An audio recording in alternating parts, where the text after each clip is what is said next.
you gotta do. What are you? I mean, I used to be. I used to be because if I'm on the radio, I could be looking at while I'm talking.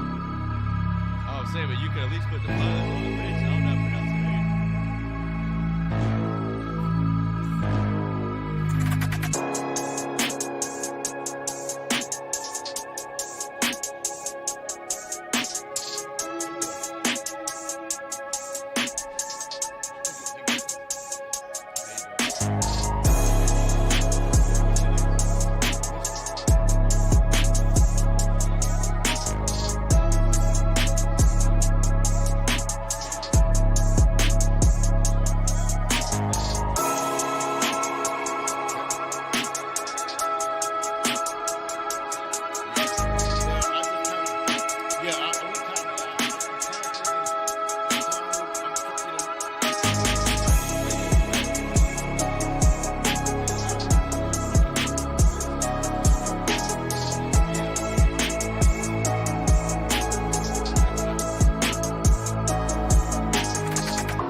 You start from 2 seasons.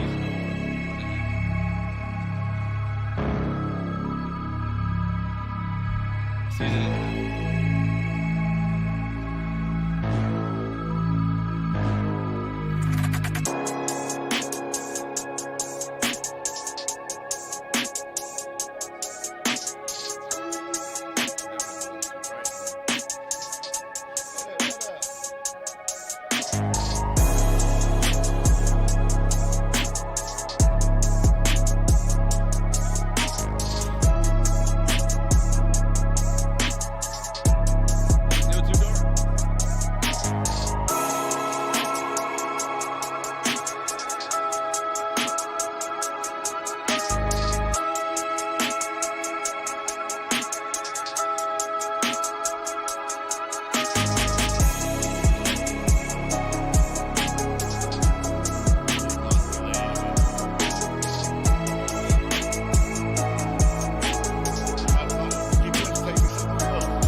welcome everybody to the first ever. That's right, the first ever. We're right here at Cajun Corners, but I'm proud to say that it's the first ever Thompson Legacy talk show.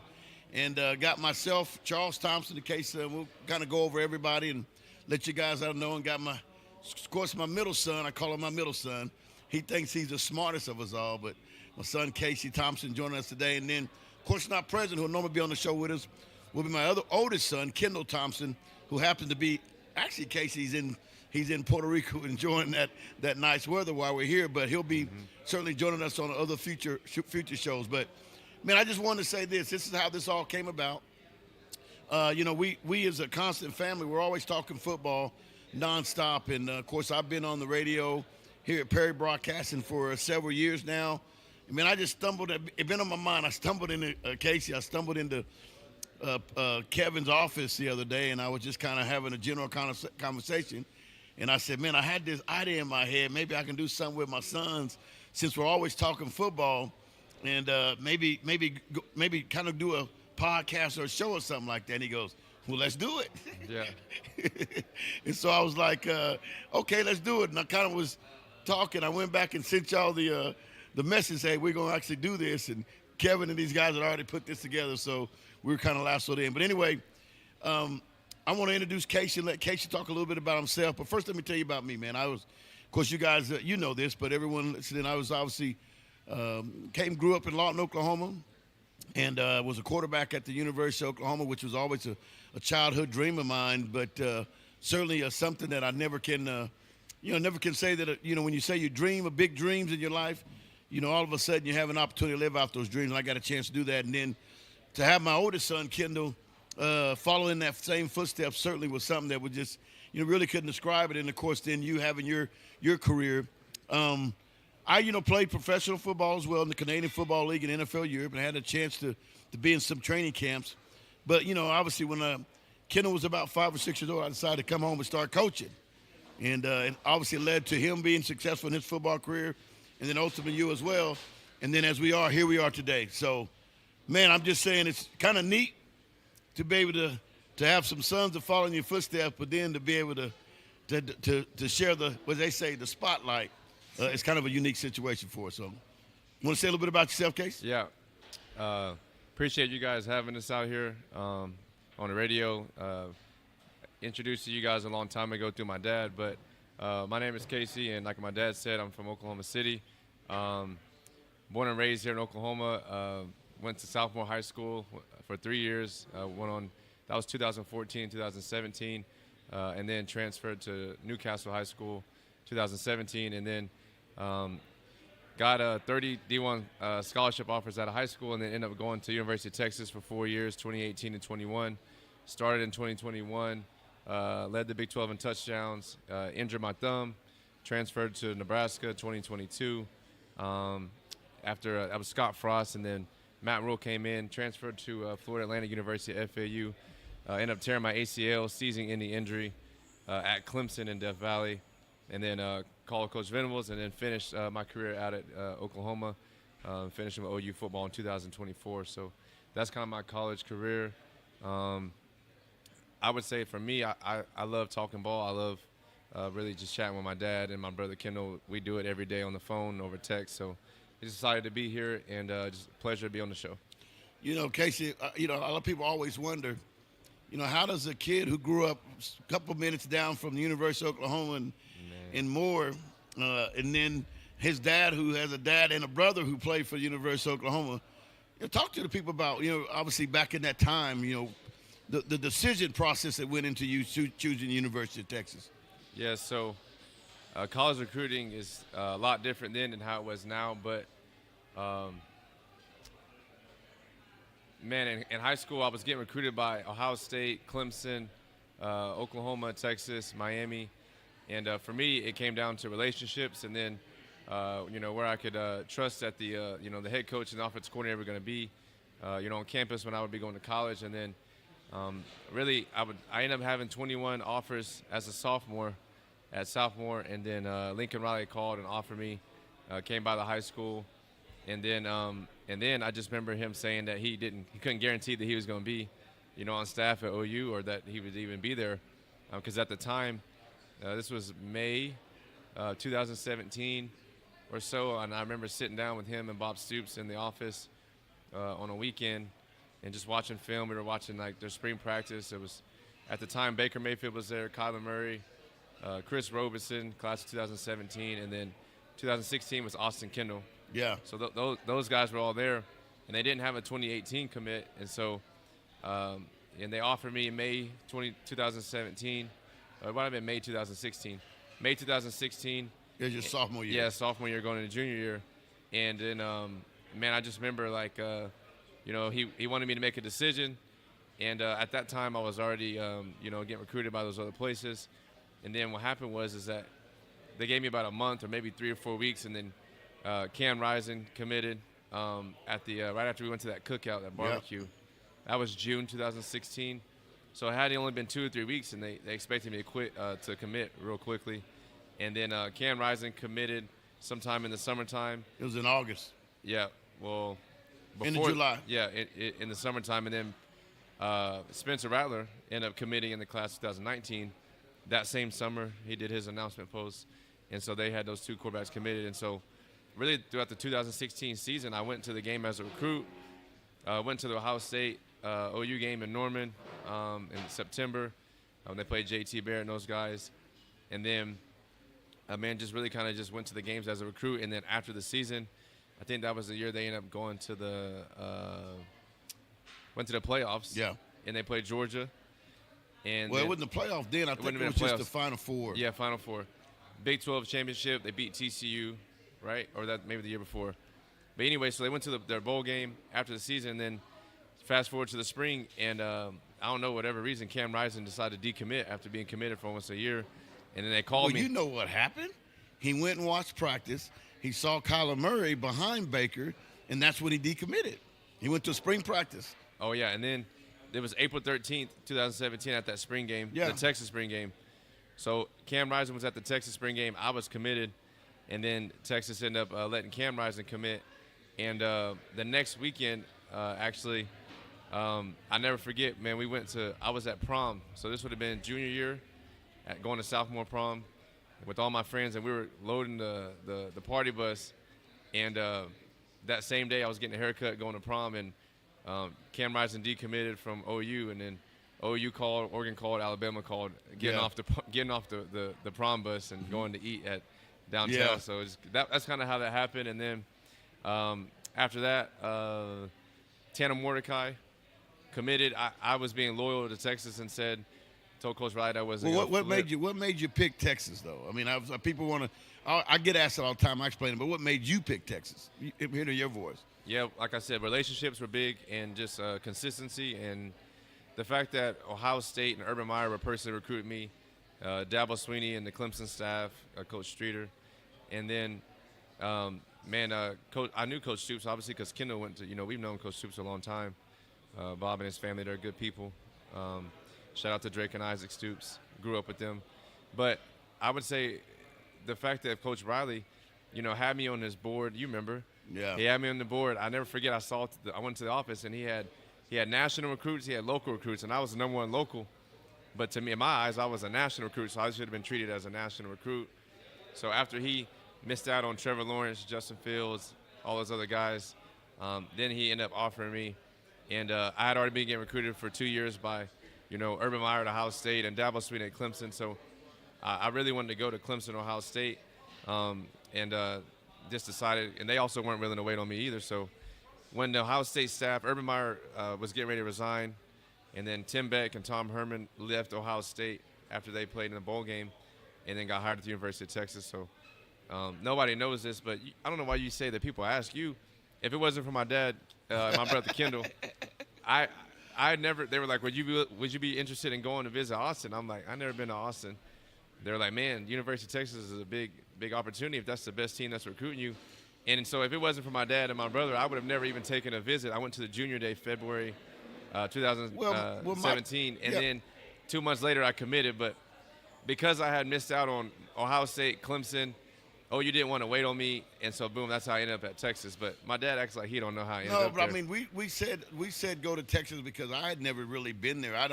My only experience for the University of Texas was in the Dallas at the Cotton Bowl. I didn't know anything really about Austin itself, and as they call it, the 40 acres. And Right. so, I said it'd kind of be neat. We said Urban, Tom Herman, who had recruited you pretty hard at Houston at the time. Yeah, Houston. Because he was at Ohio State. He left, went to Houston. Yes. And then And both- Tim Beck took over his position at Yes. Ohio State. And then he went to Texas. And then when Herman went to Texas, they were both recruiting you at different places. Yeah, and then they both combined together, and Yes. they kind of, that relationship, that's kind of how it all happened. I tell people. Right. So I mean, and all the kids out there getting recruited, it's whoever's going to give you the best opportunity and who believes in you as a staff. So the fact that Ohio State and Houston were both recruiting me, and it kind of just worked out to where they went to one place, and they both signed off on me. So the QB coach, OC, and the head coach signed off on you. Yeah. You mean it's hard to turn that down. Yeah, no, it is. It's kind of the part of the way it is. Kendall, obviously, I remember, when Kendall went through his first recruiting and offer, and I never forget, Kendall, I sent Kendall to OU by himself. And here was him and Julian Wilson, and they go down to Norman, and we had just come back from Florida. And Urban Meyer was at Florida, and Urban Meyer offered Kendall on the spot. He kept calling Kendall and Julian Wilson his Oklahoma connections. And he'd asked us while we were in his office, has Oklahoma offered you guys yet? And at that time they hadn't, and they were both sophomores as well too. And then he goes, well, they will. We come back home, and then we got to play in an event. I think you were off at some Marlin deal or something with your mom, I believe. Yeah, in Dallas. Yeah. And I sent Kendall down to OU to go visit the campus, and I'm in the middle of coaching a youth football game, and Kendall's called me on the phone saying, Dad, OU just offered me. I'm about to commit. I'm like, hold up, play. No, but we ended up going down there a couple of weeks. We went down there 2 days later. As a family, we went down there. 2 days later. That was on Saturday. We decided to go down there on Monday, and then we had talked it over on Sunday, and we allowed Kendall to commit on that Monday. But because I remember whenever we were kids, I mean, I was like, what, 10, 11 at that time? And we went to visit the locker room, and we sat in Coach Stoops' office, and I say all the championship rings, and I'm 10, 11 years old. And that's when I knew, I'm like, man, I got to get to somewhere like this. I guess as a kid, I always thought that it'd be like old metal lockers and concrete floor. I walk in there, they got carpet, they got couches. Yeah. And they had a hot and cold tub. This is back in 2010, so I'm like, man, this is big time. Yeah. It's always kind of neat, Casey, I talk about this, and it's kind of a part of this legacy. There's been a lot of things that have been done at the University of Oklahoma. And I hang my hat on, and I'm proud of the fact to say that as a father, I played quarterback for my dream school, University of Oklahoma. But to have two sons to do the same thing, that's why the legacy part comes in. We can say as a Thompson family, we've had a father, and then two of my sons have played quarterback. I don't think that's really been done in the history of the program thus far. Well, I mean, you also forget, I don't think it's ever been done. And it didn't.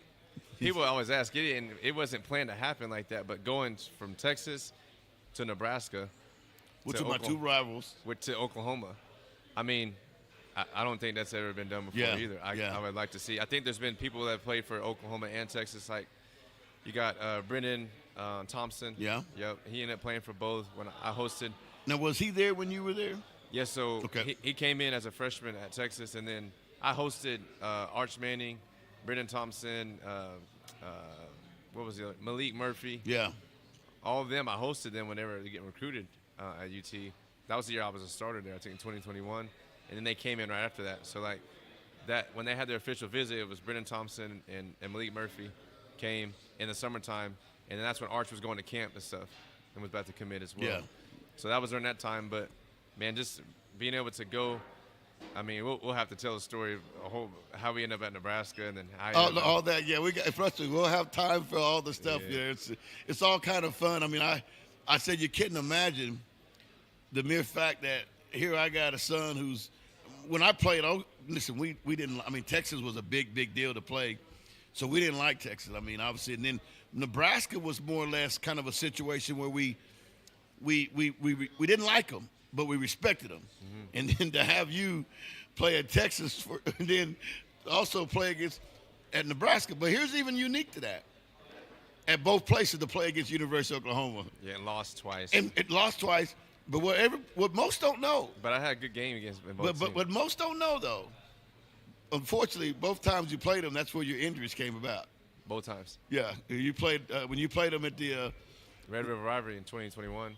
which is something people don't realize. That's when you originally hurt your thumb in a game. Yeah. Where you were what you threw for five? Would you remember? 5 touchdowns, 388 yards, no interceptions. 388. 388. Yeah. There's only 2 quarterbacks ever done that. Colt McCoy and No. Sam Colt Bradford didn't do it. Sam Bradford and you, yeah. So- Colt never did that. So that's in Texas school history. I think I had the most. Yeah, like, but here's the deal, though, Casey. You and I both know. Nobody from Texas talks about that game. Why? because we lost and I hurt my thumb. And Caleb Williams came back, and Yeah. it was the launch of the Caleb Williams right here in Oklahoma. So just a quick story on that. Before the game, I remember walking on the field. We walked out the tunnel. I circled the field like normal. You know, I'm walking out my suit. I go back in the locker room. I come back out for the warm-ups, and Caleb's in the corner, and he's with Benny Wiley, the strength coach, and they're warming up. And I remember thinking, like, dang, he's a lot bigger than I thought he was. I'm like, he's taller than I thought he was. He was thicker than I thought Yeah. he was. And I'm watching Spence, because I know Spencer and Caleb personally, by the way. So both the guys are my friend. They know I respect them. But I saw Spencer over there in the corner on the other side of the field warming up. Caleb was down here warming up, and he was throwing routes. Like, he was doing a full route tree where everybody else had went back inside, and Caleb was out there warming up the whole time. And then I found out later on that, like, he would be he'd wake up on game day and lift at the hotel with the strength coach at like 5, 6 a.m. Really? Yes, and then he went through his own workout routine pregame, and I just remember thinking, like, I was watching him throw. I'm like, man, I hope he don't go in the game today, because if he go in the game, it's not going to be good for us. Well, he's also had legs that were dangerous as well. I know, I'm saying, but watching him warm up, he was throwing it, and he was moving around, and then sure enough, they put him in right before halftime. He goes 66 yards or whatever, and, man, I told Caleb a couple weeks ago, if it wasn't for him, man, he ruined my best game. He ruined your best game of your career. Probably things would have been different for you. I mean, he only played it in that full half, but he had like 2 rushing and he had like 2 passing, 1 rushing, or what. He had like 3 touchdowns. But man, after the game, I just remember walking off, and I had the best game of my career and 5 touchdowns and 388 in that game. And man, I think Fox was there at College Game Day, and they were recording him in the end zone. I'm thinking, like, man, if you lose, they don't talk to you, but if you win, they talk to you. Well, hey, you played to win the game. That's what Herman Evans always says. You got to play to win the game. And we lost by Kennedy Brooks scored the last. It was like 55-48. 55-40 exact. That was the exact score. 55-48. But we got out 28-7. 28-7. You guys were out. Then you fell behind. Then you brought them back, and then they went. No. We actually, it was 28-7 first quarter. At halftime, it was 38-20, and we lost 55-48. Yep. They beat us in the second half. Yeah. Which is crazy, but man, that Superman Caleb Williams that day. Yeah. I mean, he's starting to come into his own, certainly. I knew he was going to be a good quarterback. We've been watching him every year, and we always said with his arms and his legs, he was going to be a good player. But man, just a little quick. My dad kind of wanted me to do a little resume of what I'm doing now. So right now, since college, playing 7 years of college football, doing NIL. Out of those 7 years, was able to get 3 degrees, a sport management degree at Texas, business minor at Texas, and then a master's degree from Nebraska in leadership. Created my own LLC business plan, doing that, and then finished at FAU. I did criminal justice studies, and then OU I did organizational leadership. And then ever since I finished college, running an LLC now, my training business, as you know, Dad. Quarterback coach, consultant for high school teams, and about to start doing some real estate and entrepreneur investments. So that's kind of what I'm doing now. I live here in Oklahoma City. I make my own schedule, and I kind of work for myself, and I just travel. Yeah, you also got a great quarterback in mind. I mean, we talked about sometimes the injuries that happen to you going to 7 years, and it looks like it kind of sucks. You get injured, but talk about some of the offensive-minded guys you've been under. Yeah. Shoot, I mean, first when I got to college, it was Tom Herman, Tim Beck. When they left, Mike Yursich came in. Mike Yursich was the offensive coordinator at Oklahoma State under Mike Gundy. They had the number 1 offense, I think, 2016 in the country. He went to Ohio State and then Texas. After he left Texas, he was at Penn State. But Tom Herman, Tim Beck, Mike Yursich, Then they leave, and then Steve Sarkisian comes 2021. I probably learned the most football I ever learned in that year. From him?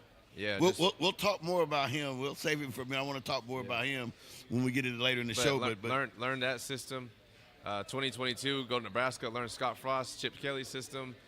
Mark Whipple comes in, learn his NFL system. He came from the Pittsburgh Steelers and Pitt, University of Pitt with Kenny Pickett. They leave. Matt Rule comes in. He brings in the Carolina Panthers offense, learn their playbook. Transfer to FAU, go to Florida Atlantic. Charlie Fry, OC. He comes from the Jim McElwain, kind of NFL West Coast, a little bit of spread.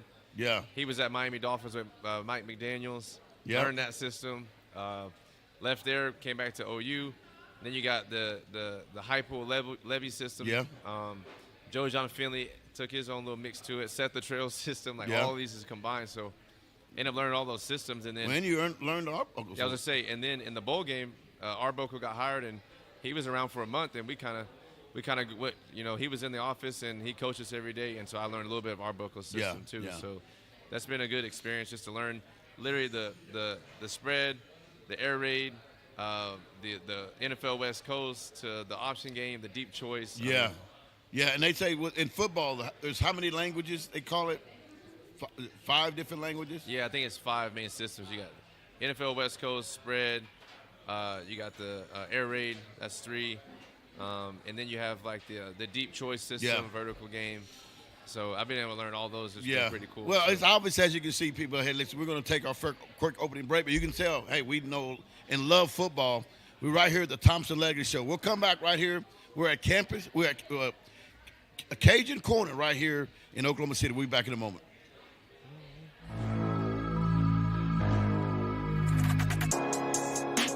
Come back. Make sure you introduce Kendall.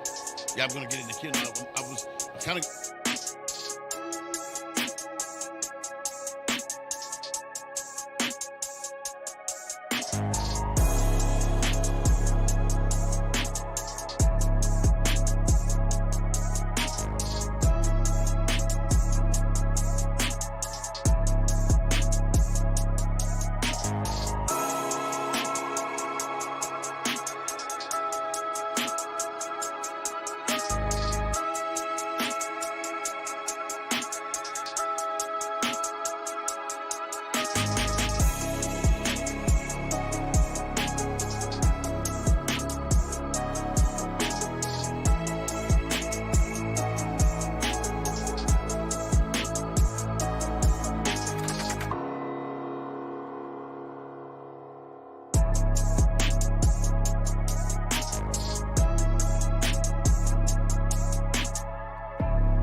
Cajun Corner here at Northwest 23rd, 1312 Northwest 23rd, right here.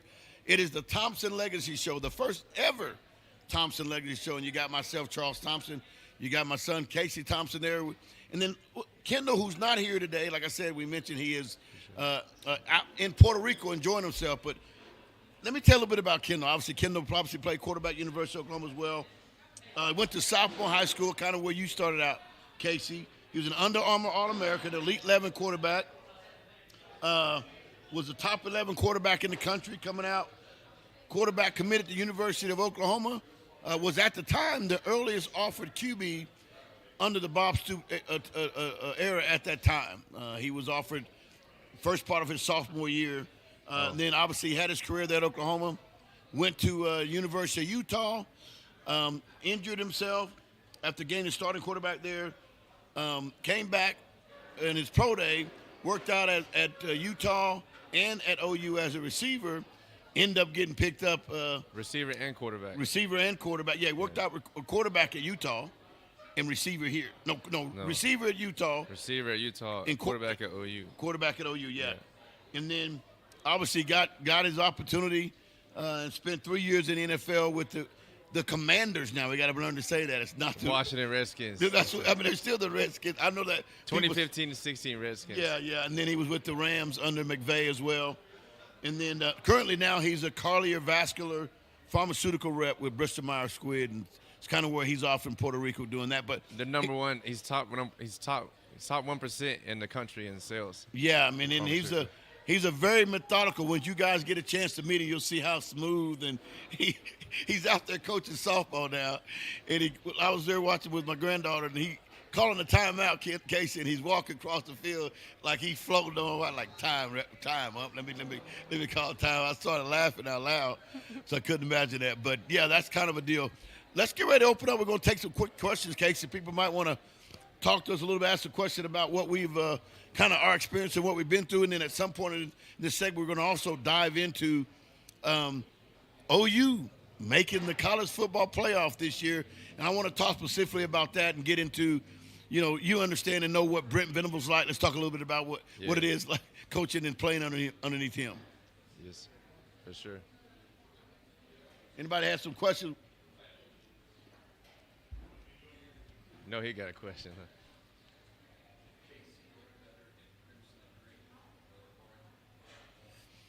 Well, that's not even a hard question.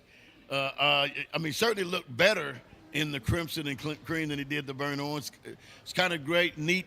Although he got an opportunity, against Alabama. Actually, it's funny that's who they're going to play this weekend. Next weekend. Is it next weekend? Yeah, December 19th. Oh, we got to wait a whole week? Yeah, it's a whole week. 2 weeks. Oh, man, I thought it was going to be this weekend, man. It's got to be a whole nother week. I'm actually excited. I thought it was going to be this Friday, I swear to God. No. It's not going to be this Friday. Next week. Oh, man, we got to wait a whole nother week. Anyway, so next week then, they're going to be bringing Alabama, which you got a chance to take a snap in that game against Alabama.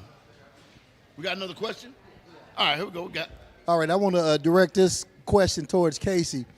Growing up, what do you feel was some of the best advice that your father ever gave you to help you with sports? Best advice in sports? That you received from your father?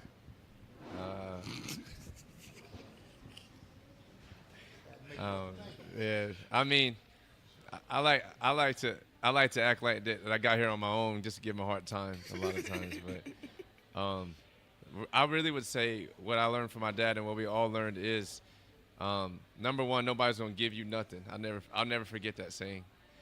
And the second thing is that when the going gets tough, you gotta get tougher, and you gotta just grit and grind through it. He still says this stuff today, so I hear it every week.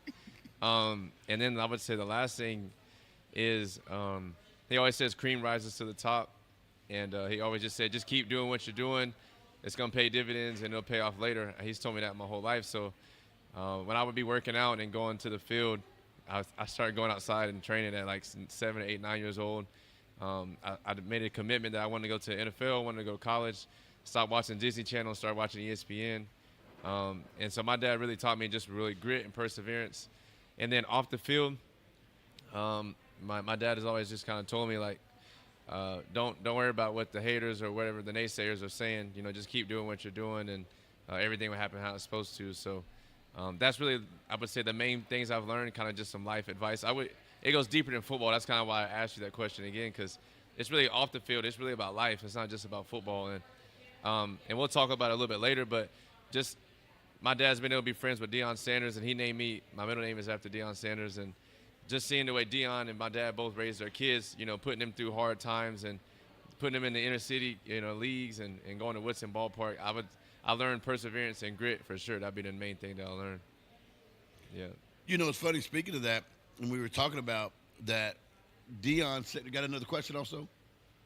Okay. You know, Deion, we were speaking of the case. I was going to bring it up later. Yeah, it's on there. We're going to talk about it later. We'll save it later to the show, but it's funny you bring Deion up because, I mean. We played against him. We played against him, and I'll never forget, he shows up here in Oklahoma City, and he says, Thompson, now look here now, I like you.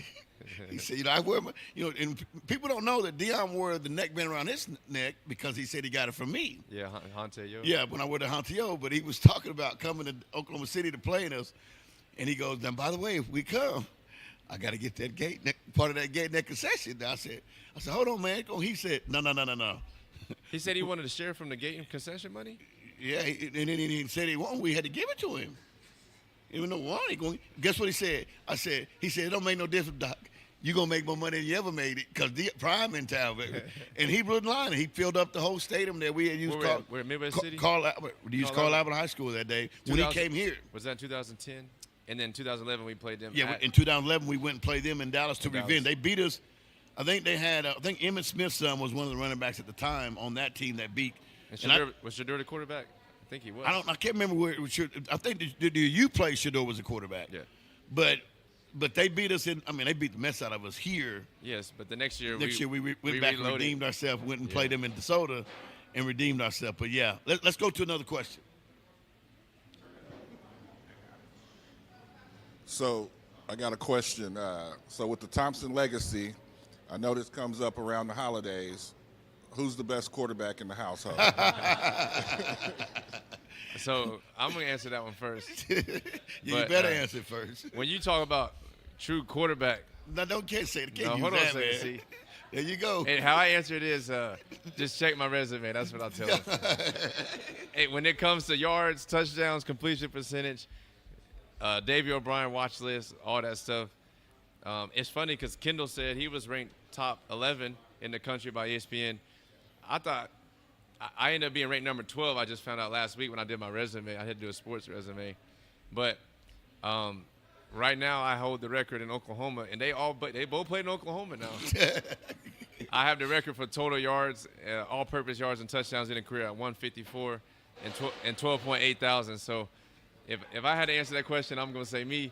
And my dad's going to say something else, and Kendall's going to say something else. But we're all three different types of quarterbacks. But I would just say check the numbers. Numbers don't lie. I'll tell you the answer to that. So, quite frankly, of course, the game was different than when I came along. And so it was by design how I elevated and thought of developing Kendall, then transitioning that to you. So to answer that question, Cornelius, Casey should be the best. That's how it was designed. You know, he was designed to build. Yeah. And so when Kendall was playing quarterback, and everyone thought when I said I'm going to run, and I got to give a shout out to Mr. Chuck Clemens here. He came and been present. But when I first watched my first youth football game, and I'm going to give a shout out to Greg Harden, who's in the audience. He was I was asked to go work with DeAndre, his son. And the wishbone. I said, no, we're going to teach the wishbone, but I'll teach him the option. And so he said, will you come in? After I taught him a little bit, he came in the front yard over in Kingsgate. And then they said, hey, man, by the way, we play it this Saturday at Edwards Park. Well, I didn't really know where Edwards Park was at the time because I was new to the youth world. I came out and watched Greg play at Edwards Park, which at that time Chuck and Alvin was running that league over there, and I wasn't even involved in youth football at that time. And I saw the atmosphere, and it was that smoke, man. He's like, you gotta have that smoke. And I said, look at Greg, man. Number one, I'm gonna make sure my kids play in this type of environment because that's what it takes. You gotta have that grit. And I talk about it, Deion talks about it. So when Kendall decided to play quarterback at a very young age, I just didn't want to make him an option quarterback because I knew times were changing. And so I designed it for him to be a passing quarterback. So we started working on passing at a very young age. When everyone else said we can do it, we were throwing the ball, running no huddle at 6, 7, 8, 9 years old when everybody else wasn't doing that. And that was because I wanted to build Kendall different than myself. I didn't want him to be recognized and identified as an option quarterback. When you came along, Casey, I'd always had my experience with Kendall, and I won't say this in front of Kendall, but I can say it now, he's not here. Kendall didn't want to hit nobody. he was a corner, and he would like Dion. He gonna grab you by the shoestring. He gonna get you down, but he's not gonna hit. And so I remember having arguments in the house with your mother because you wanted to play quarterback when we were in 3rd and 4th and 5th grade, and I didn't let you play quarterback. I made you play running back. And linebacker. And linebacker. I said, you're going to learn how to run between the tackles, and you're going to learn how to hit. And then for the first couple of years of I said, I'm going to make you a better version of myself and Kendall, and ultimately, so that's how you got the record, Doc. No, so you remember that. That's how you got the record. We started training when I was 7.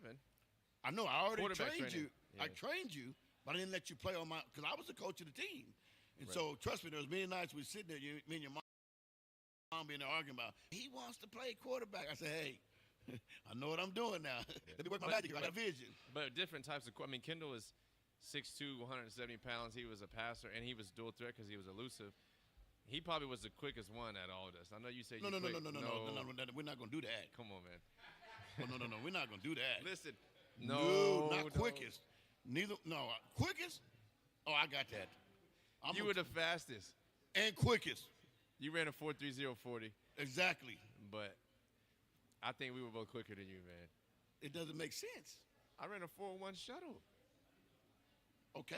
I don't even think they had that back then. I mean, I never got to. Back then, when I was in my prime, I tell you wasn't going. I was fast as need to be. Well, you couldn't throw. I mean, you could throw a little bit. No, I really couldn't throw. I'll be honest with you. I mean, I could throw. No, I remember growing up as a kid, watching your highlights. And so, just a couple of years ago in college, I watched the Nebraska OU game from 1987. Was it at Nebraska? When y'all beat them, right? In Lincoln, yeah. Yeah, in Lincoln. That was a Big 8 championship to go to the national championship, and y'all beat them. And I remember watching that. Man, you threw about 3 or 4 passes, man. It wasn't. You threw it in double coverage. No. I threw in double coverage one time, but that one, I threw a couple nice ones though. Now. No, you had a laser. But Casey, the one thing I love about people ask us all the time, man, y'all didn't throw. You know, I go across the country and train quarterbacks now, right? And it's always funny when they show my highlights. I'm one of the main speakers at the end of the event, and everybody's always kind of looking at me and saying, "I know what you're thinking. I'm out here trying to teach your kid how to throw, and you didn't see one throw on my highlights." Yeah. But listen, the one thing that we were confident in, it was 3rd and 18 back then. We still running the option, and guess what? We still might get the first down. When y'all had Barry Switzer, Brian Bosworth. Well, but we had speed Ricky everywhere. Dixon. Who was the tight end? Keith Jackson. You had dogs. Yeah, we had guys. All Listen, Americans. and I ran a 4.3 flat, but I wasn't the fastest on the team. You had Anthony Stafford at a 4.25. Number 25, the running back. 25. You had Patrick Collins ran a 4.33. Is that Doug Collins' uncle? No. That's if you remember Damon Parker, that's his uncle. Yeah. And then you had Artie Guest ran a 4.3. Eric Mitchell ran a 4.3. We had many guys running 4.3. But I will say too though, my dad's talking about he trains quarterback. He's not gonna tell y'all, but he's been the quarterback coach and worked camps for Adidas, Football University, FBU, the Army All-American game. Yeah, all over, yeah. QB Universe, Quarterback University. I'm trying to think where else. You used to do Nike camps. Yeah, I've done a lot of them. So, I mean, he works a lot of different camps. But, no, it's been a fun experience for sure. Yeah. No, it's always great. Listen, I'll tell you one of the things, Casey, that is kind of like, let's transition over to this because I want to talk about this off subject. OU and Brent Venables. Shaky last year, okay? Last couple of years. Shaky last year. You were part of the team this past season. Talk about, because right now here at the University of Oklahoma is, people think it's miraculous how they've been able to transition to and do what they did. Listen, I got to be honest, and I'm always honest about it. I had the ceiling for Oklahoma this year at 8-4. Okay, that's just me being honest. 8-4 is what I had the ceiling at. They've blown through that ceiling. They're 10-2 and have made it their way into the college football playoff. And it's primarily been about the defense. Talk a little bit about Brent Venables and how he is as a head coach and a defensive-minded kind of guy. I mean, honestly, I just talked to a couple weeks ago. I just went by there here recently. But every time I see the staff, I always congratulate them, and I see the players. But I sent a text to the group chat, the family chat, this past week.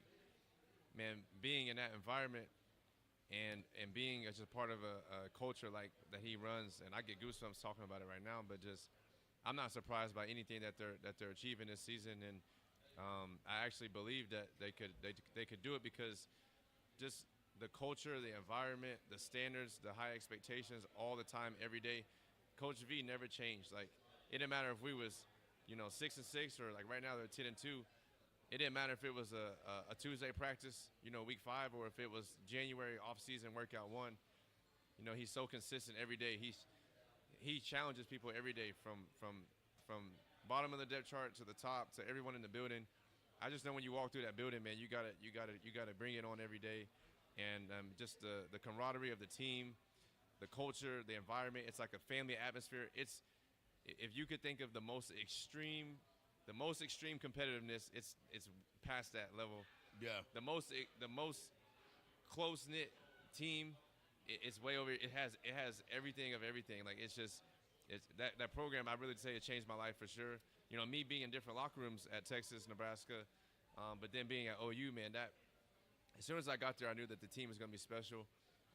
The leadership from the athletic department all the way down through Coach V, through the leaders of the team, to our leadership council, and they opened me in. They welcomed me with open arms and allowed me to just be who I wanted to be. But man, I would just say that the competitiveness on the team, the culture, the standards, the commitment to excellence. He has like 4 team rules, but number 1 is he wants you to graduate, get a degree. You're going to win championships. Yeah. They're going to equip you with tools for life, and then they're also going to enjoy your college experience. And I'll never forget those 4 things. And so he preaches the same message every day. And last year, when I first got there, like, I remember getting that first team meeting on the front row. They let me sit on the front row right in front of his podium. And I was like, man, this is a blessing in disguise. But about midway through spring ball, listening to his talks after practice, you came. Oh, hold on. Listen, he talks for 30, 45 minutes after practice last year. But I just remember in season, I was like, man, I love this. And the dudes on the team was like, man, this is every day for 4 years. And I just remember thinking to myself, like, when I leave this environment, I'm going to miss this type of culture, this type of team, this type of head coach. He's a man of God. He loves football. And just the level of detail that he expects from everybody in the room is just, it's my type of person. Yeah, I'll tell you this. You talk about that after this practice conversation. I remember the first one I went to, and he had me about to suit up. But he gets intense. He's all talking. And you think he goes. No, he goes just, no, it's like this. It's like this. He's like this. Look. He'd be like, Kip Lewis, blitz a freaking A-gap. And then he'll flirt his favorite. He'll be like, Gentry Williams. And he'll just go down the list. Yeah. And so during practice, I don't know if Maloney, his assistant, I don't know if they take notes during practice, but I never forget this. Last year, he had to leave and go do something on a bye week, and he flew back in. And so after practice, like, we had Coach Chavis, the D-line coach, and Todd Bates, the D-line coach. They would talk to us and break us out after when he was not there. So everybody would be like, yes, after practice, it'd be quick, like, get in and get out. So he had told us that he wasn't going to be back till like Wednesday or Thursday. This was on a bye week towards the end of the season. And maybe it might have been bowl prep. But Tuesday after practice, we weren't expecting him to come back till the next day, right? So during the middle of the practice, I just remember we were in 7-7, and I saw Jackson go, and I turned around, and Coach V is over there like this, like, with his arms folded. And then Danny was like, shoot, man, after practice is going to be long today. so then he literally, this is what's crazy, that he literally walked up. I'm not kidding you not. I think they flew him into a private airport. He came out to practice, and he already had cards. He had like 5-6 cards. Like, read them off to practice. And stuff. he had just came from the plane. Yeah. And so I think it was Danny Sutton was like, "When'd you even write all that stuff down? You just got out here."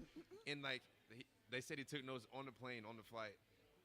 Like, writing it down. As soon as he got to practice, he had stuff to go over. So that's Well, I mean, that's so who like we he talk is. about the process, the small things turn into big things. You know what I'm saying? Listen, we're gonna take a quick break right here. When we come back, obviously, we're gonna get in and dive into the breakdown of OU Nebraska. I mean, OU Nebraska. I'm sorry, I get that's CTE in case you're listening out there, NFL. I might not go give, but I mean, we're gonna get into OU Alabama coming up on the other side. We'll talk about the showdown, the third, what I call the third showdown. Obviously, played them once this year, but played them again last year and beat them the last 2 times, trying to go for that trifecta. We'll take a break right here at Campus Corner. It's the Thompson Legacy Show. Be back in a moment.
My bad. Welcome back to Cajun Corner, right here at 312 Northwest 23rd.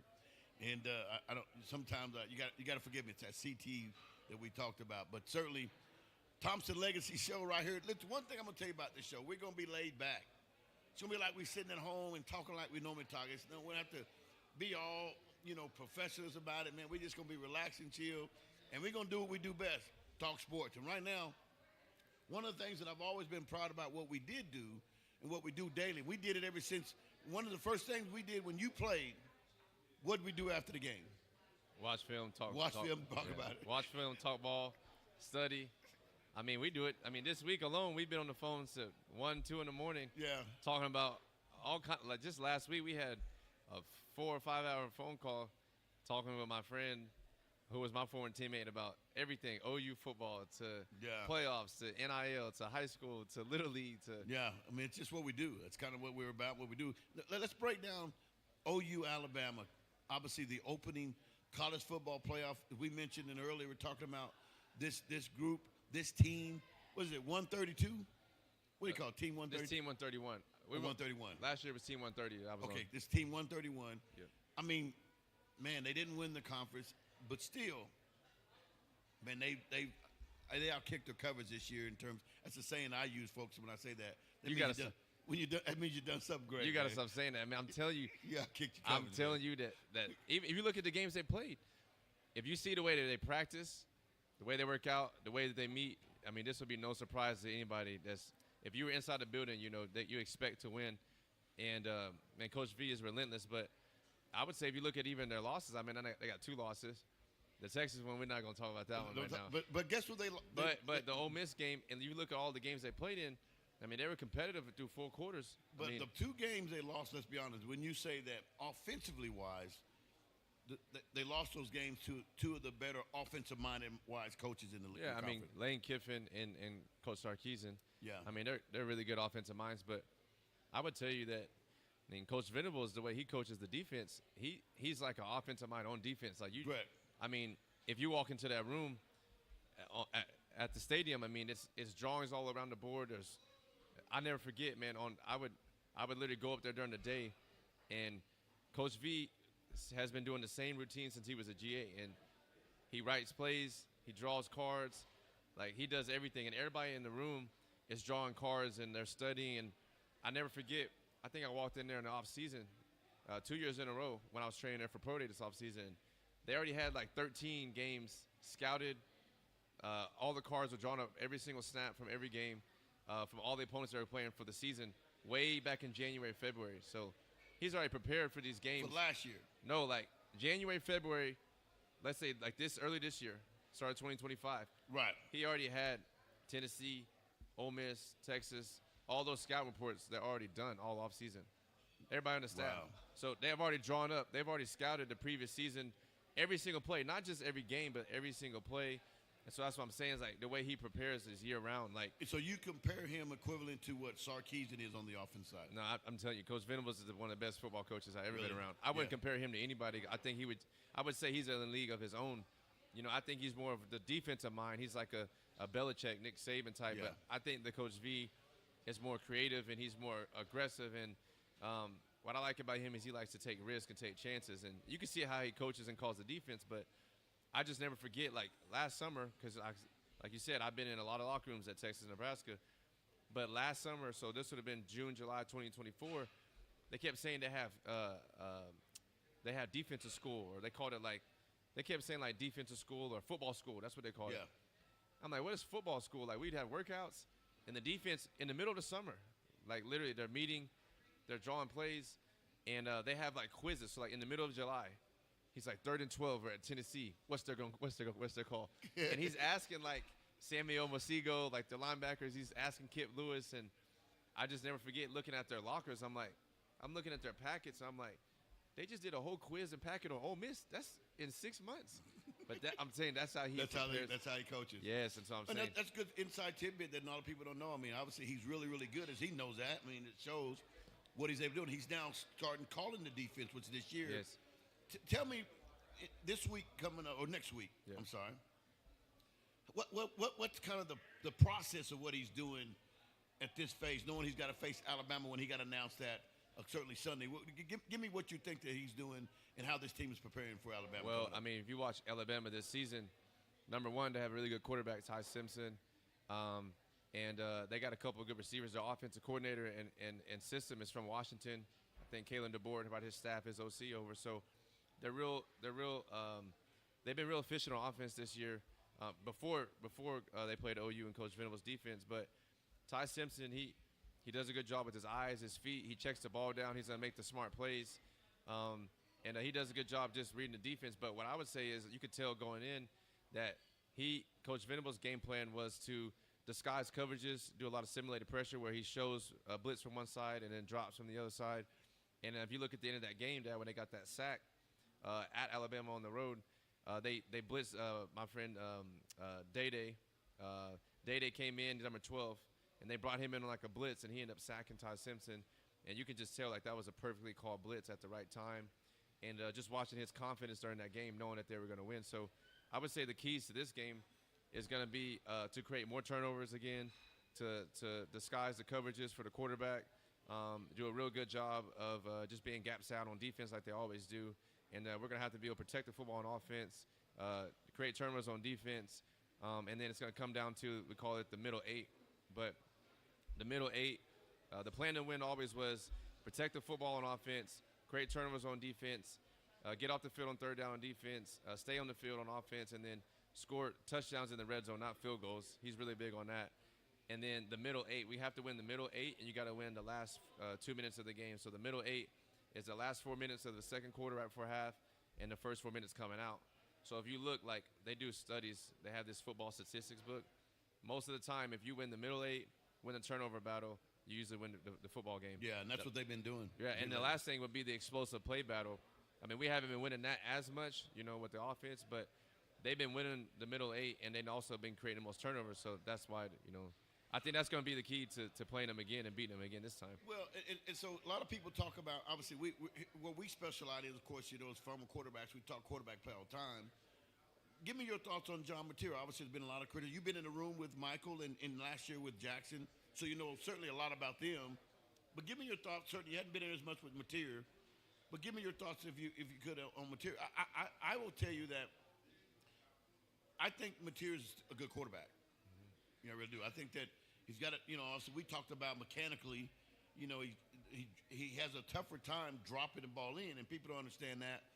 It's hard to drop the ball in when you drop the elbow down. You can't get the ball over in front of linebackers or over linebackers in front of safeties. Hard to drop in. So I think that there's got to be some work done, and maybe it can or can't. He's kind of like Hudson Card. Remember Hudson had a lot of problems in practice throwing over the linebackers in front of safeties, but he could easily throw between windows, and I think that's an adjustment jump. Material will have to make in terms of me when he's ready to go to the next level. I mean, number one, I think I do know John a little more because me being able to train in the off season at Norman and do my pro day training. Like when I was doing my pro day training, I would see John in the weight room, and when John first got there in January, and we were kind of just in the locker room together in the off season when I was doing my pro day training. We talked about his high school journey, how he got recruited. We talked about his experience at Washington State.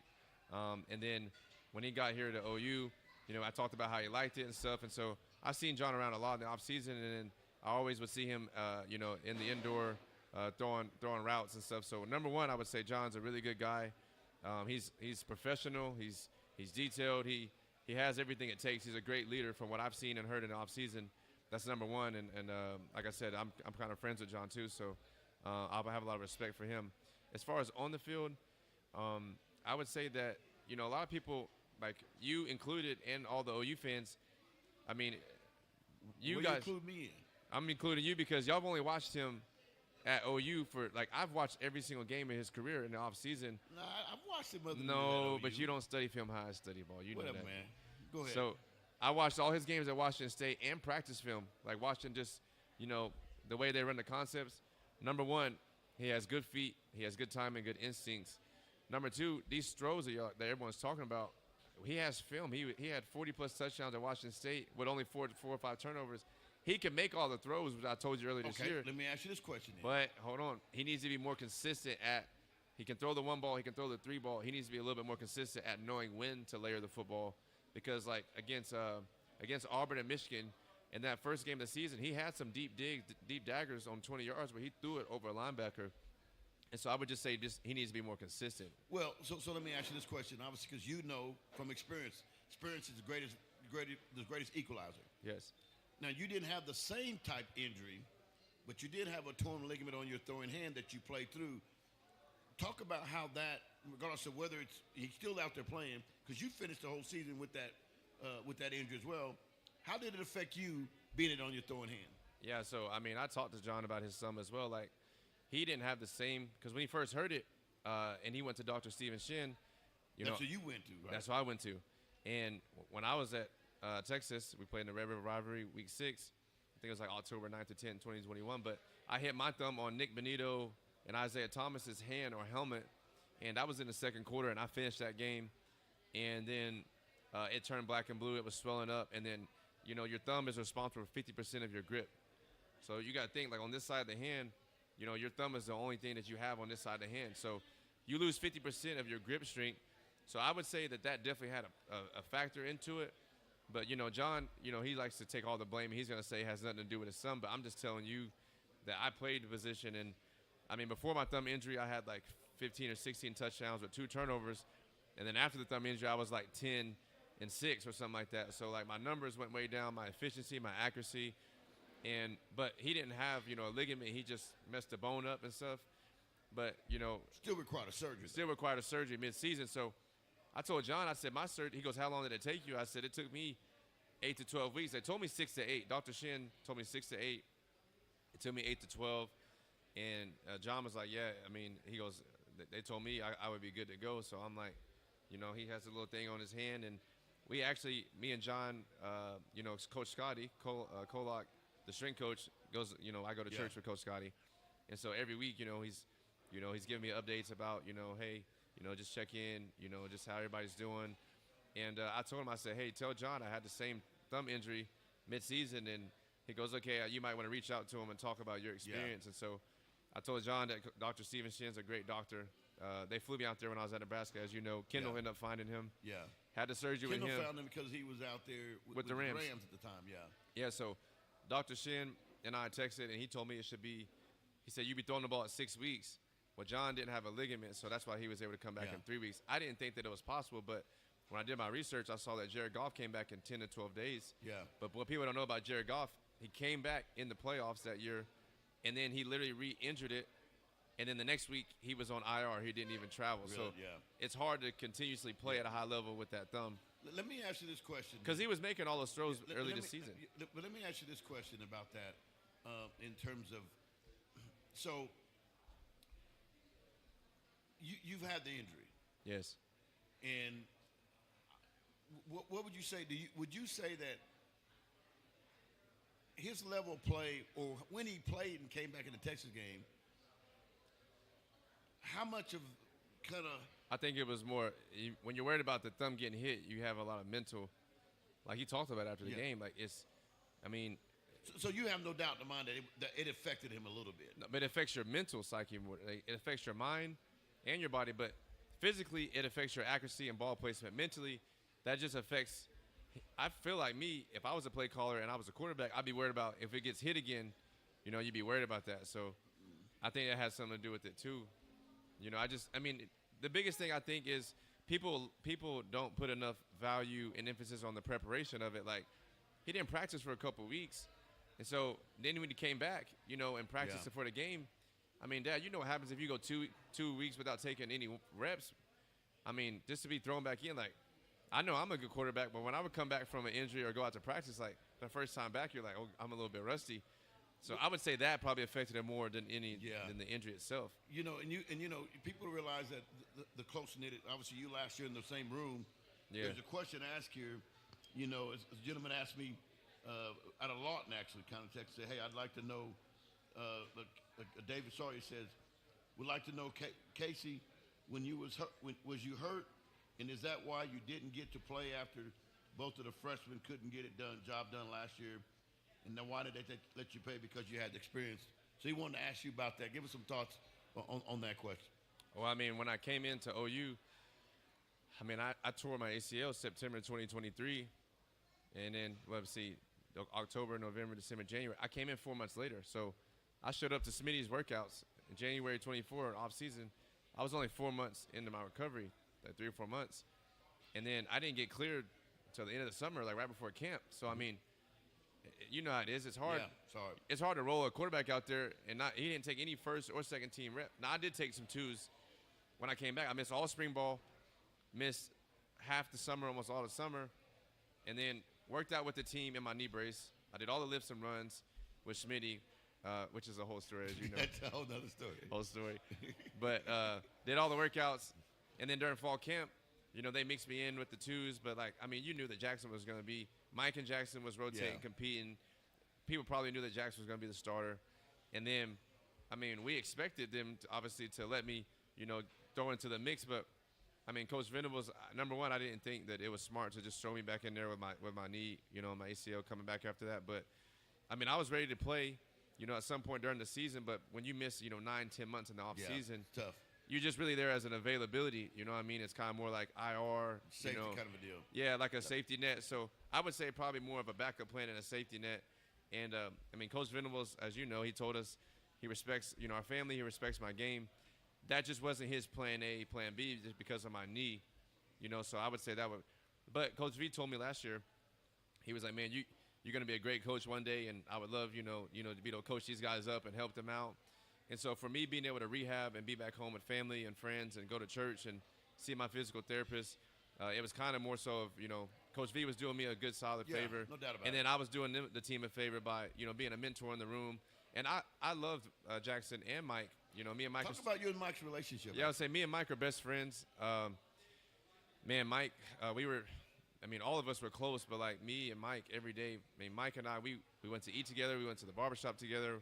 We roomed on the trips together. We sat by each other on the bus, on the planes. Me and Mike are still like this. I just literally saw him yesterday or the day before. And so, I mean, we have a close relationship. And I would say that's probably the best year that I had of college off the field, there's really 2 seasons. The first season, outside of me being a player, being able to help mentor and become really good friends with Mike Hawkins. And then when I was at Nebraska, that Emmett Johnson Jr. I was telling you. Emmett Johnson is a running back at Nebraska. He led the nation. Yeah, he just led the Big Ten and the nation in all-purpose yards. He had the best rushing season in Nebraska history in the last 56 years.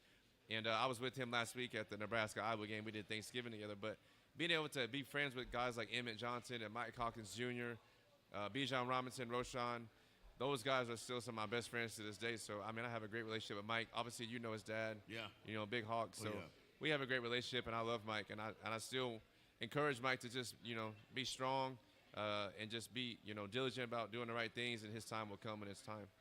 Oh, this great stuff. I'll never forget, talking about some of the guys you play with, Bijan Robinson, always smiling. Always smiling, when you guys man. Are together playing. I remember when you first called me at home and you started saying, hey, Dad, we got this freshman down here. I didn't know who he was. When he got there, so we were in the bubble. We were in the indoor running sprints. This was during COVID. Mm-hmm. So in June, we got back from COVID. We had to run every 5 to 15 yards apart. It was like, it was like 20 feet or whatever the rule was. So 5 yards. And so literally I was running. We were doing over and backs, gassers. And Bijan was running right next to us. And, I asked him his name. And he's like, he was quiet back then. He was, I'm B. And we're like, who? Bijan. And the dudes on the team were like, that's the number 1 running back in the country. Yeah. Like, he came out of Arizona. And I'm like, man, after I left high school, I stopped paying attention to it. And then, before you know it, in fall camp, I was like, oh, my goodness. Well, so that's the first one. And then there was another time you called me the next year. No, it was that same – the next year. Yeah, the next year. In the summer workouts, we were doing one-on-ones and routes on air in 7-7. And I called my dad, and I said, we got this freshman receiver, man. Yeah. He is like literally breaking off our starting DBs at workouts. And I was like, but he's super fast. He can fly. But I'm like, he's like 150 pounds. And that's Xavier Worthy, obviously. So I knew them two were going to be good players. Yeah, man. no. And you played with a lot of great talent at Texas, obviously. No, but I would say last year, OU, Eli Bowen and Peyton Bowen, we knew Eli was going to be a good player. Yeah, he's good. I went against Eli. So, at practice, I had to go against the twos. And I went against Day Jordan, Eli Bowen, Owen Heineke, Sammy Omasigo. Who else I go against? Jaden Hardy. Man, I had to go against all those guys. Yeah. And now Reggie Powers, and now to see them out there, in the rotation, starting, playing, it's just Mike Boganowski, all those guys. I'm just happy for them, because they were all in the twos last year. I had to go against them every day, and then I also had to go against the ones. Yeah. So being able to see those guys succeed right now, I love the team, man. I'm happy for them. Well, that's good. I think obviously it's going to be difficult to beat Alabama again, but I think at home, I think this crowd and the way it's positioned, I kind of anticipate Oklahoma figuring out a way to win again like they have all year. So I'm going to go with Oklahoma. We're going to take a quick break, come back. We're going to get to answering some questions and get the crowd involved. We're right here at Cajun Corner. Yes. Cajun Corner. I got it right. Right here, 3112 Northwest 23rd Street. We'll be back. It's the Thompson Legacy Show. Be back in a moment.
23rd.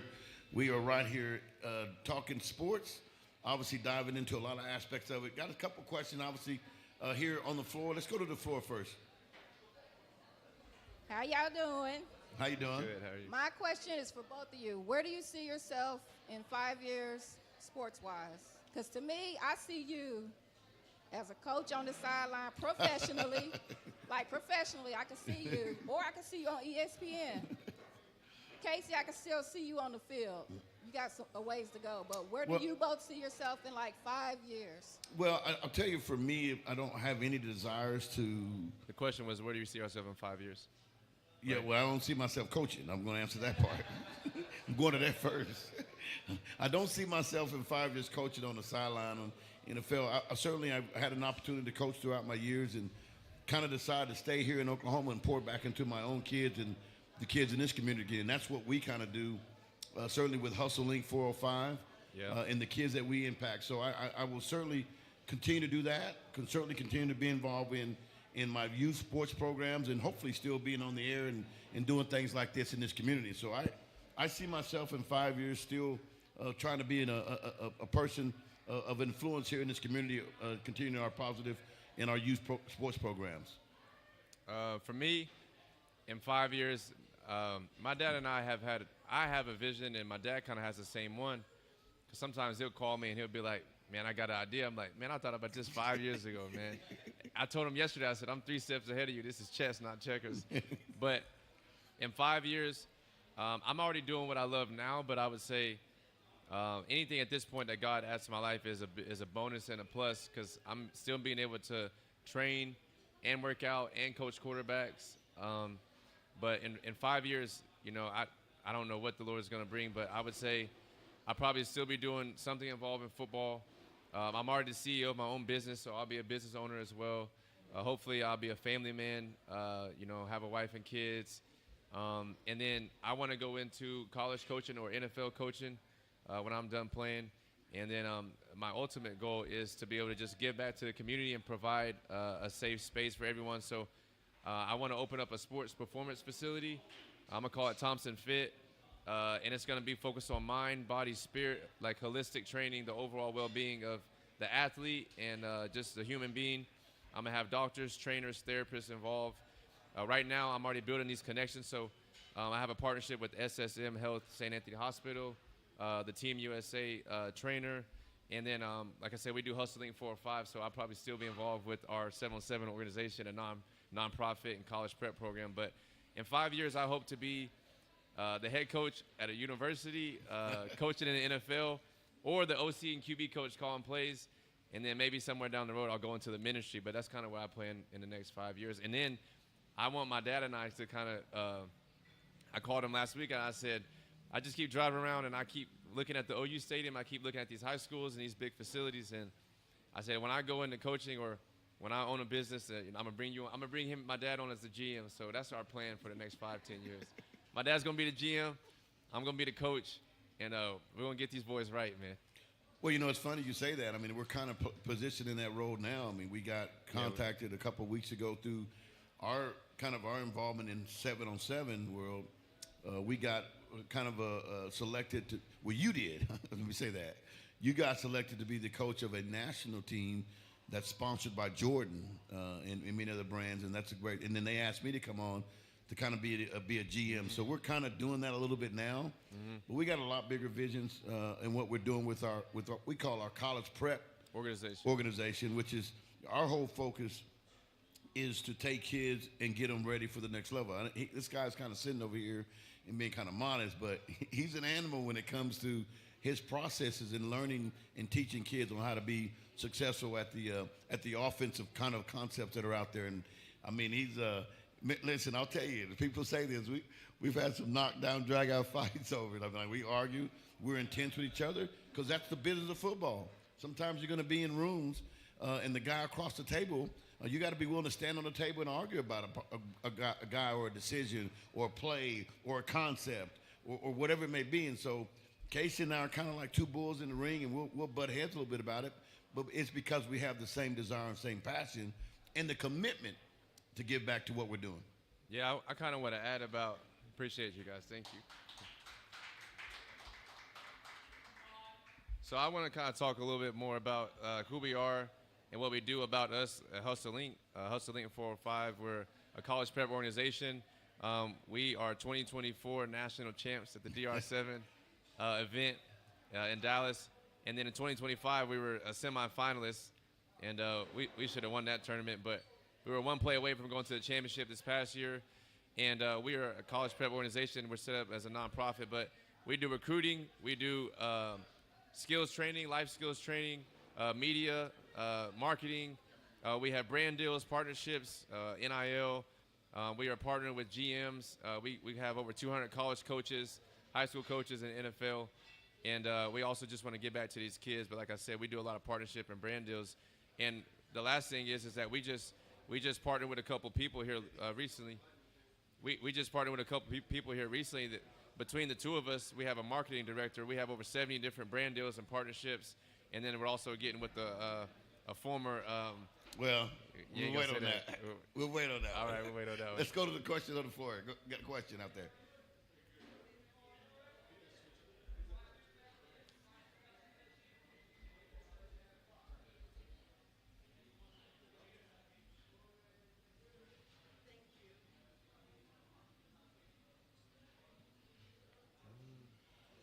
We can hear you from right here. I just wanted to ask, my son has experience who was a part of the Hustle program. Yes, and, ma'am. I truly appreciate you. It's been a great ride. Guess we still have a microphone issue. Oh, we got you now. There we go. Okay, thank you. Okay. So, my son, he was a part of the Hustling, and it's such a great ride. I have experienced your intenseness, Casey, in football. My question to you is, what drives you to be so passionate about football, and how do you pass that on to the youth? That's a great question. About what drives me, I would say, number one, God, in the Word of God, the Bible says to work wholeheartedly. And whether you eat, drink, or whatever you do, give it all to the glory of God. So I would say because the word says to work wholeheartedly and to be all in, it talks about loving wholeheartedly, love your neighbor as yourself, and to work, diligently at whatever you do. So I would say that's number one. Number two, I would say from a young age, my mom and dad would tell you, anything that I've been involved in and passionate in, whether it was school, basketball, football, baseball, an art project, I'd stay up all night. My mom would be the first to tell you, just trying my best, and I just always been a perfectionist. And I think, God made me like that. And I realized throughout college, like, he gave me a gift, and he gave me these resources and these connections to not just stop with me, but to give back to these kids. And you, CJ, would tell you, CJ Simon, your son, was at Moore High School, ended up getting college D1 offers, and now he's at UTEP. And he'll be the first to tell you, I hold myself to a high standard, and I want everything to be done right. And but I want everyone else around me to kind of raise their game and on and off the field, and just really in life. I like being around people who are open-minded, who always are lifelong learners, who are sponges and just want to obtain more knowledge and wisdom. And that's just how I've always been. But the biggest thing is that God put me in a position, and I know I need to be a good steward of the talents and resources that he gave me. And so that's where it comes from for me, is just being able to be all in. I only know one way, so I tell my dad, like, we both are like this. If we're going to do something, we're going to do it the right way. So, I mean, you remember this summer, CJ was getting ready to go to college, and he came home for a few weeks to train. And y'all said, Casey, we want CJ to come live at y'all's house. And I said, all right, well, we're going to work out. We did everything. We worked out, we ran, we lifted, we did routes on air, we did meetings. I made him draw plays. We studied his college playbook, and that's the only way I know it. I got him with my doctors and my trainers. And right before CJ left, we put on 6-7 pounds right before he left. We put on 8 pounds of muscle on CJ. And I would just say, like, CJ, seeing those kids like that really learn our process and then go on and being successful, like, I'm really proud to have kids like that. I've been able to help Cade Klubnik when he was in Austin, your boy CJ, Cruz Campbell at Total High School, Jalen and Jordan, Lane at Total High School, Deuce, what's Deuce's full name? Todd's son. That was in Moore. Deuce Hoshaw. Yeah, Daniel Hoshaw. Hoshaw went on to play at Kansas at running back, and just the kids that buy into, what I'm trying to really push, they end up, enjoying it. And I would say off the field, it makes these kids better at life. And I was raised like that by my parents. My dad obviously comes from a sports world. My mom comes from educators and preachers. And then going to college, like, I try to tell my dad and these kids, I texted the kids last week, oh, you put out a little video after they won. And I said, it would mean the world to me if you guys just got to get a little bit of glimpse about being in those rooms I was in with Coach Venables and Sarkisian and Matt Rule. I want that for them. I've already lived it, so this is something that I want for the kids more than anything else, and I want to just give back. And I really enjoy it. You can tell by me talking about it. I'm passionate about it, yeah. I'll tell you this, and speaking of that, it's something that's always this consistent deal. In CJ, we've talked about it with him. I've talked about it with Brady McAdoo, with Lane Whitworth, with you, with Quindon, with Kendall. I always tell them, listen, I'm going to try to prepare you for this. And trust me on this. You don't know what it's like because all your life you've been in the front of the bus. And the coach is always talking to you. But you don't know what it's like when a coach is talking through you and you're not a part of the conversation and you're the last man on the back of the bus. And that's an experience. And when you go to college, most of these kids have never had to experience that. And I said, told Kendall and Quindon, don't call me after the first 3 more months you get down there and you're crying time, but you want to come home. Because it's going to happen to you. No. Did it happen to you? We all called you after our freshman year. That's right. Did it happen to CJ? It's going to be freshman blues 101. It all happens. And here's what I tell all y'all. You ain't ever had any worse than I did. Because, see, freshmen now get to travel, even though they redshirt. They barely let me travel at Texas my first year. But barely? I didn't at all. Matter of fact, one of the most embarrassing moments that happened my freshman year, Casey? I know what you're going to say. You want me to tell the story? Go ahead, man.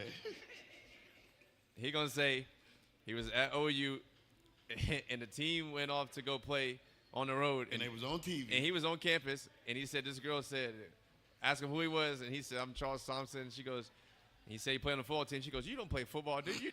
You're too little. And she goes, you on the team? He goes, yes, I'm on the team. She goes, I don't believe you. And she said, the team is playing right now. Right now on TV, you ain't there. And she said, you're in the dorms. And he said, you said every week you just went to the dorm room and didn't go outside. Or went home. Yeah, so.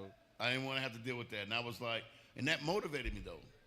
Everybody has different motivations, and that motivated me. And so I was like, I'm going to show everybody. Because everybody, when I came to OU, they all said that I would never play, or it would be my junior year because they just won a national championship with Jamel Holloway as a true freshman. They had Eric Mitchell behind him, and he was an amazing athlete, bigger, stronger, faster than I was. And I was like, okay, somebody going to have to sit down somewhere. And I'll never forget, I walked into Coach Donnin's office. Coach Jim Donnin was my coordinator. And I walked to him and Barry Switzer's office, and I said, after the first week of practice, Casey, I said, I'm better than both Jamel and Eric right now. I want to try to beat them both out. And they was like, hold your horses, Dudley. Yeah. So we're going to redshirt you. But anyway. For me, I was the last thing, my freshman year, I'll never forget, man.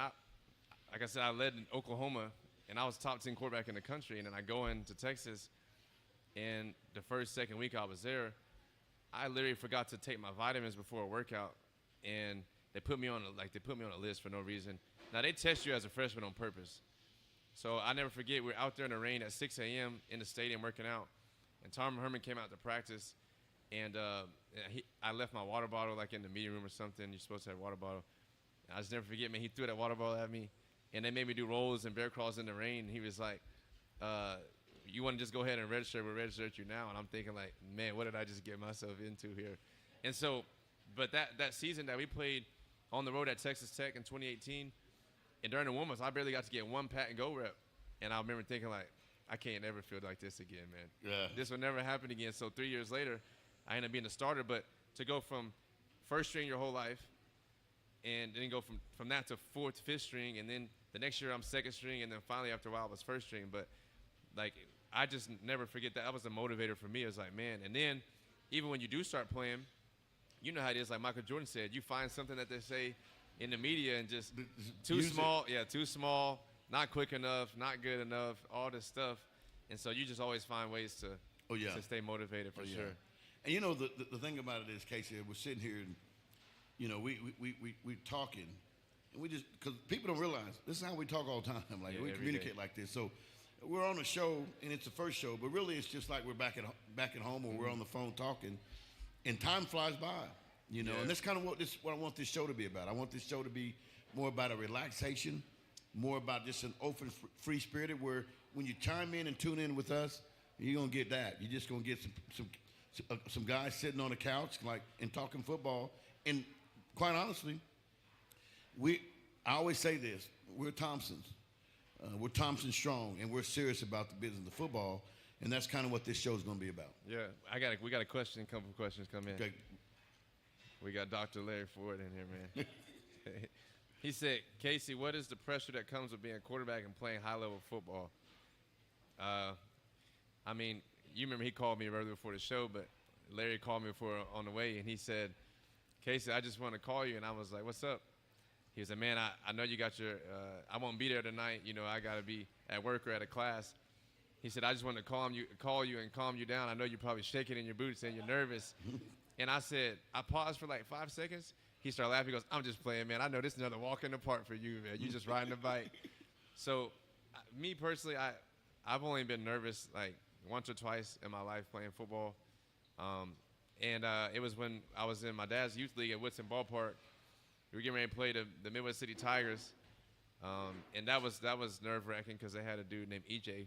And EJ's out there. He'll hear this, man. He was hitting the snot out of my nose every day. And then in high school, my first varsity start as a ninth grader, my first varsity game was against Evan Memorial. That was the last time, all the way through college. You know, I didn't get nervous, and now that I've gone through so many injuries and coaching changes and, you know, played at the highest level, I would say to anybody out there, I think nervousness is really just an illusion. Like, if you just go into it relaxed and stay calm. After that first initial snap. Yeah, after the first snap. But no, I would say I'm kind of like Kendall. Kendall doesn't get nervous No, he very does much. not. You get nervous, Yeah, I do a little bit. but we don't get nervous. But I man. get focused, locked in, though. But after that first snap, though, it's on. We always laugh about that in case of the family. In 1987, I was interviewed by Brent Musburger, Oh, you were so nervous. and I said, after that first initial snap, so in our house, that's kind of a laughing joke, and then some nervous instead of saying, you know, using the correct language. Anyway, we got to get ready to get out of here. It's the first ever, that's right, Thompson Legacy show right here at the Cajun Corner, 3112 Northwest 23rd Street. Appreciate everybody coming out, being a part of the first annual Thompson show. That's right. Go ahead and give it applause. Appreciate it. Love the support.